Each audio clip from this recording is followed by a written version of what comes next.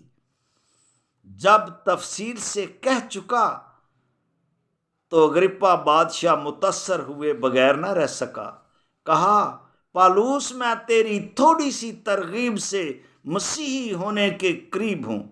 بادشاہ، آپ قریب ہوں یا بعید؟